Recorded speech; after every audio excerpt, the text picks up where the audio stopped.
cenário um pouco diferente do comum, para falar sobre a talassemia. Uma doença hereditária que afeta a produção da hemoglobina. Como a gente já viu em outros vídeos aqui do perfil, a hemoglobina é uma proteína que está presente lá nas nossas hemácias e tem a função de carregar o oxigênio pela nossa corrente sanguínea. Então, uma alteração genética vai ter um produto insuficiente ou inadequado. No caso da talassemia, a mutação acontece nos genes que são responsáveis por formar as cadeias da hemoglobina. Mas como assim cadeias da hemoglobina? A hemoglobina é uma proteína formada por 4 partezinhas que se encaixam para conseguir carregar o oxigênio pelo sangue.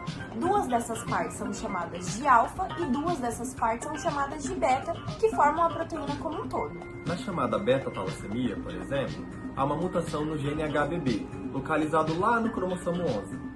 Já na alfa-talassemia, os genes afetados são geralmente o HbA1 ou o HbA2, que estão localizados no cromossomo 16 e são responsáveis por formar as cadeias alfa da hemoglobina.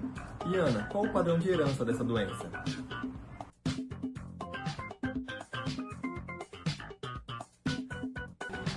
O padrão de herança da doença é autossômico recessivo. Isso significa que o paciente precisa herdar a alteração genética tanto do pai quanto da mãe para desenvolver formas mais graves da doença. Ou seja, um paciente pode ter o gene alterado e carregar ele a vida inteira sem nem perceber.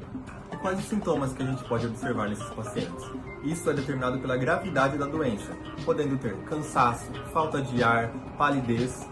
Em crianças, isso pode afetar no desenvolvimento e no crescimento. E em casos mais graves, o organismo tenta compensar essa falta de hemoglobina, tendo então um aumento do baço e alterações ósseas. Então, por isso que o diagnóstico médico e o acompanhamento é de extrema importância para seguir com o tratamento adequado para esses pacientes. E claro, aqui é o Dr. Genética, então também trazemos curiosidades para vocês.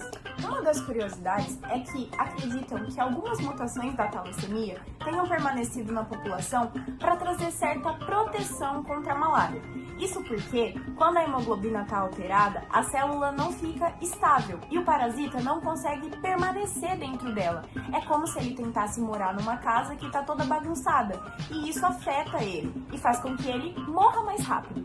Isso mostra como a genética e a saúde humana andam conectadas. Mas por que a gente resolveu falar então sobre a talassemia nessa cesta básica? Isso é porque a gente vai entrar no Junho Vermelho, o mês que fala sobre a conscientização da doação de sangue. Mas por que isso? Alguns pacientes que possuem talassemia precisam realizar diversas transfusões de sangue durante toda a sua vida de forma frequente. Para isso, é crucial que os bancos de sangue sejam abastecidos. Por isso, a nossa doação é sempre importante. Então, falar sobre isso e conscientizar a população é de extrema importância.